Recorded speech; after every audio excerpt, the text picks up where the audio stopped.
Hello everyone, welcome to class number 14 of the chapter Discrete Mathematics. So आज की class का हमारा discussion का टॉपिक है rules of inference in prepositional logic. ये रूल्स ऑफ इन्फरेंस क्या है उसके बारे में आज के क्लास में हम डिस्कस करेंगे। तो इस पर्टिकुलर टॉपिक के बारे में डिस्कस करने से पहले रूल्स ऑफ इन्फरेंस क्या है इसके बारे में जानने से पहले हमें उसके कुछ बेसिक टर्मिनोलॉजीज, कुछ बेसिक टर्म्स के बारे में जानना पड़ेगा, जिन बेसिक टर्म्स के बारे में पहले आज की क्लास में हम सीखेंगे, फिर नेक्स्ट क्लास में हम डिस्कस करेंगे कि ये रूल्स ऑफ इन्फरेंस है क्या। तो चलिए पहले उन बेसिक टर्म्स के बारे में जानते हैं, जिन बेसिक टर्म्स को हमें पहले जानना जरूरी है रूल्स ऑफ इन्फरेंस के बारे में पढ़ने से पहले। Okay, so the first term is premise और premise. So what is premise? It's a proposition on the basis of which we would be able to draw or find a conclusion. Okay, जैसे कि suppose मैं एक example देता हूं कोई भी एक पर्टिकुलर स्टेटमेंट का, जैसे कि हम लेते हैं इफ इट रेन्स, अगर बारिश होता है, then they will close the school, they will close the school today. अगर बारिश होता है तो वो स्कूल को क्या करेंगे, क्लोज कर देंगे। तो यहाँ पे जो हमारा फर्स्ट है, मतलब जो हमारा फर्स्ट स्टेटमेंट है या फिर फर्स्ट प्रोपोजिशन है, जिसको बेस करके हम एक कंक्लूजन को फाइंड करते हैं, कंक्लूजन को ड्रॉ करते हैं, उस पर्टिकुलर स्टेटमेंट को, उस पर्टिकुलर प्रोपोजिशन को हम क्या बोलते हैं, premise. Okay, so it is a proposition on the basis of which we would be able to draw a conclusion. ये एक ऐसा प्रोपोजिशन है जिसको बेस करके हम एक कंक्लूजन फाइंड कर सकते हैं। ओके, या फिर ऐसे बोल सकते हैं, we can think of premise as an evidence और assumption। ओके, तो यहाँ पे जो हमारा जो जिसको हम प्रीमाइस बोल रहे हैं वो एक assumption है या फिर एक एविडेंस है, जिसको बेस करके हम क्या कर सकते हैं, एक कंक्लूजन फाइंड कर सकते हैं। तो यहाँ पे पता चला कि हमारा जो प्रीमाइस है वो क्या है। Okay, so premise is a proposition on the basis of which we can draw or find a conclusion. Okay, okay, तो समझ आ गया प्रीमाइस क्या है। प्रीमाइस एक प्रोपोजिशन है। प्रोपोजिशन क्या है ऑलरेडी हम डिस्कस कर चुके हैं। प्रीमाइस एक प्रोपोजिशन है जिस प्रोपोजिशन को बेस करके हम एक कंक्लूजन फाइंड कर सकते हैं या फिर कंक्लूजन ड्रॉ कर सकते हैं। ओके, तो उस पर्टिकुलर प्रीमाइस को हम एक assumption या फिर एविडेंस बोल सकते हैं। जैसे कि मैंने यहाँ पे एक एग्जांपल लिया, if it rains then they will close the school today. अगर आज बारिश होता है तो वो स्कूल को क्लोज कर देंगे। तो यहाँ पे अगर बारिश होता है मतलब हम एज्यूम कर रहे हैं कि बारिश हो सकता है, अगर बारिश होगा तब जाके स्कूल क्लोज होगा। तो वहां पे हमने जो एजम्पशन वाला जो प्रोपोजिशन या फिर स्टेटमेंट लिया, उस एजम्पशन वाले प्रोपोजिशन या फिर स्टेटमेंट को हम बोलते हैं प्रीमाइस। ओके, सो पता चल गया प्रीमाइस क्या है। अभी आते हैं नेक्स्ट टर्म के बारे में। नेक्स्ट टर्म हमारा क्या है, कंक्लूजन।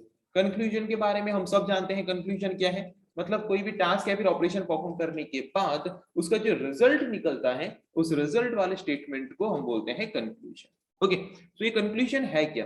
कंक्लूजन भी एक तरह का प्रोपोजिशन है या फिर एक तरह का स्टेटमेंट है जो कहां से जनरेट होता है, जो कि जनरेट होता है गिवन सेट ऑफ प्रीमाइसेस से। ओके, या फिर गिवन सेट ऑफ प्रीमिसेस से। हम जो प्रीमिसेस लेते हैं वो प्रीमिसेस हैं क्या, assumptions है। तो हम जो assumptions लेते हैं उन assumptions को बेस करके जो हमारा रिजल्ट आता है, उस रिजल्ट वाले प्रोपोजिशन को या फिर स्टेटमेंट को हम बोलते हैं कंक्लूजन। ओके, जैसे कि अभी थोड़ी देर पहले हमने यहाँ पे स्टेटमेंट लिखा, if it rains then they will close the school today. अगर बारिश आज होता है तब जाके वो स्कूल को क्या करेंगे, स्कूल को क्लोज करेंगे। तो यहाँ पे जो अगर बारिश होता है मतलब ये हमारा assumption है, तो जिसको हम बोलते हैं प्रीमिस और प्रीमाइस और प्रीमाइसिस। और उस प्रीमाइसिस को बेस करके जो रिजल्ट जनरेट होता है, उस पर्टिकुलर रिजल्ट को हम क्या बोलते हैं, कंक्लूजन। अगर बारिश होता है तो हमारा रिजल्ट क्या होगा, कि स्कूल क्लोज होगा। ओके, तो जो रिजल्ट वाला स्टेटमेंट या फिर प्रोपोजिशन है, उस रिजल्ट वाला स्टेटमेंट या फिर प्रोपोजिशन को हम क्या बोलते हैं, उसको हम बोलते हैं कंक्लूजन। ओके, पता चला कंक्लूजन क्या है। Conclusion is the proposition that is generated from the given set of premises. जो गिवन सेट ऑफ प्रीमिसेस हमें प्रोवाइड किया गया है, उन प्रीमिसेस या फिर उन assumptions को बेस करके जो एक नया स्टेटमेंट हमने जनरेट किया रिजल्ट के हिसाब से, उस न्यू स्टेटमेंट को हम बोलते हैं कंक्लूजन। ओके, या फिर उस न्यू प्रोपोजिशन को हम बोलते हैं कंक्लूजन। ओके, तो यहाँ पे हमारा कंक्लूजन कौन सा है, they will close the school today. हमारे यहाँ पे प्रीमाइस कौन सा है? It rains. Okay, so premise जो है वो है हमारा assumption, कंक्लूजन जो है वो है हमारा रिजल्ट, जो कि प्रीमाइस को बेस करके डिफाइन किया गया है, फिर फाइंड किया गया है. ओके, तो जबकि कंक्लूजन एक रिजल्ट है जो कि प्रीमिसेस को बेस करके फाइंड किया जाता है या फिर ड्रॉ किया जाता है या फिर जनरेट किया जाता है, तो सिंपल टर्म में हम ये बोल सकते हैं कि we can think of it as the result of the assumptions that we made in an argument. Argument मतलब क्या? Suppose हमारे पास एक स्टेटमेंट है, if it rains then they will close the school today. तो इसको टोटल एक argument हम बोलते हैं, जो कि मोर देन वन स्टेटमेंट्स को, मोर देन वन प्रोपोजिशंस को लेके बनता है. ओके, सिंपल टर्म में कंपाउंड प्रोपोजिशन को हम बोल सकते हैं, वहां पे क्या, एक कंपाउंड प्रोपोजिशन को हम बोल सकते हैं एक आर्ग्यूमेंट. तो एक पर्टिकुलर कंपाउंड प्रोपोजिशन में अगर एक assumption है और उस assumption को बेस करके अगर ऐसा एक स्टेटमेंट है जो कि रिजल्ट प्रोवाइड कर रहा है उस assumptions को बेस करके, तो उस रिजल्ट वाले स्टेटमेंट या फिर प्रोपोजिशन को हम बोलेंगे कंक्लूजन. ओके, तो नॉर्मली जैसे कि हमने कंडीशनल ऑपरेटर को यूज करके कंपाउंड प्रोपोजिशन क्रिएट किया था, तो वहां पे हम कैसे रिप्रेजेंट करते हैं उसको? इम्प्लीकेशन ऑपरेटर को यूज करके, इफ पी देन क्यू के फॉर्म में. तो जो हमारा पी होता है वो होता है प्रीमाइस, एंड जो हमारा क्यू होता है वो हमारा होता है कंक्लूजन. ओके, तो इस पर्टिकुलर प्रीमाइस को बेस करके हम यहाँ पे कंक्लूजन को क्या करते हैं? जनरेट करते हैं. तो पता चला प्रीमाइस क्या है, कंक्लूजन क्या है, और इस टोटल को हम बोलते हैं क्या? इस टोटल को हम बोलते हैं आर्ग्यूमेंट. ओके, आर्ग्यूमेंट क्या है पता चला? Argument consists of more than one statements in which we can have more than one premises, but we can have only one conclusion. उसको बोलते हैं argument. Okay, तो अभी डिस्कस करते हैं argument हम किसको बोलते हैं. It is a sequence of statements that ends with a conclusion. Argument क्या है?